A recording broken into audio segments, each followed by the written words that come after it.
ভারত থেকে আমদানি কম হওয়ার অজুহাতে গত 2 মাস ধরেই দেশের বাজারে এলাচের দাম লাগামহীন। 2000 টাকা কেজি এলাচের দাম ঠেকেছে 4000 টাকায়। এবার শুধু এলাচ নয়, অজুহাতের উপর ভর করে জিরা, লবঙ্গ, দারুচিনি, গোলমরিচ এবং জয়ত্রীর দাম ইচ্ছে মতো বাড়িয়েছেন পাইকারি বিক্রেতারা। বিশেষ করে পবিত্র ঈদুল আজহার দিন যতই ঘনিয়ে আসছে ততই অস্থির হয়ে উঠছে গরম মশলার বাজার। বর্তমানে প্রতি কেজি জিরা 650 টাকা, এলাচ 3900 টাকা, লবঙ্গ 1360 টাকা, দারুচিনি 375 টাকা, গোলমরিচ 800 টাকা এবং জয়ত্রী 2800 টাকা ধরে বিক্রি হচ্ছে। জিরার বাজারে আর 10 টাকা 12 টাকা বাড়ছে, গোলমরিচ 5-10 টাকা বাড়ছে। এলাচির বাজার যেরকম ছিল ওরকমই আছে, অনেক সময় 50 টাকা কমে 50 টাকা বাড়ে। যেহেতু ডলারটা বাড়ছে সেহেতু এখানে হচ্ছে কি মানে প্রত্যেকটা মশলার দামই এফেক্ট হয়েছে, প্রত্যেকটা মশলার দামই বাড়ছে। যেমন কালো গোলমরিচ, যেটা বলে কালো গোলমরিচের দাম ছিল আগে ছিল 750 টাকা,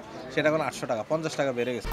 1, 2, 3 ঢাকায় জমি জিতে নিন 100% ক্যাশব্যাক সহ 20 কোটি টাকার পুরস্কার।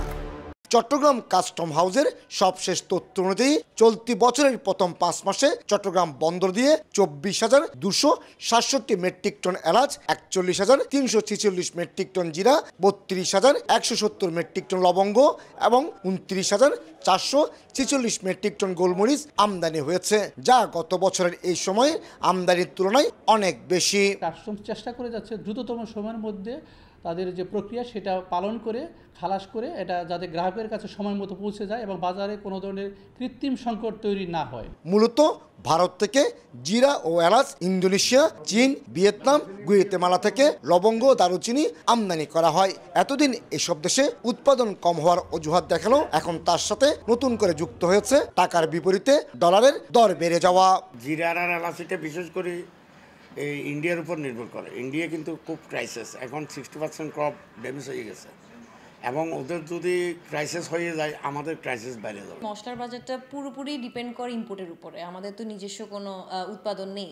তো যেহেতু ইম্পোর্টের উপর ডিপেন্ড করে সেহেতু আমাদের ডলার বাড়াতে আমাদের মশলার দামও বেড়ে যাচ্ছে। সবাই তো চায় মালটা বেচে বের হয়ে যেতে, মান রেখে তো কোনো লাভ নেই। গত 8 মে প্রতি ডলারের দাম 117 টাকা নির্ধারণ করে দিয়েছে বাংলাদেশ ব্যাংক। আগে প্রতি ডলারের মূল্য ছিল 110 টাকা। প্রতিবেশী দেশ ভারত সহ পৃথিবীর বিভিন্ন দেশ থেকে আমদানি করা হয় সব ধরনের মশলা, আর যে কারণে এই মশলার বাজার পুরোপুরি একটি কারসাজি নির্ভর। এতদিন পর্যন্ত কারসাজি করে বাড়ানো হয়েছিল সব ধরনের মশলার দাম। এবার তারা কারসাজি নয়, যৌক্তিক কারণ দেখাচ্ছে ডলারের দাম বৃদ্ধি, আর এর ফলে বাড়ছে সব ধরনের মশলার দাম। চট্টগ্রামের খাতুনগঞ্জ থেকে কমল দে, সময় সংবাদ।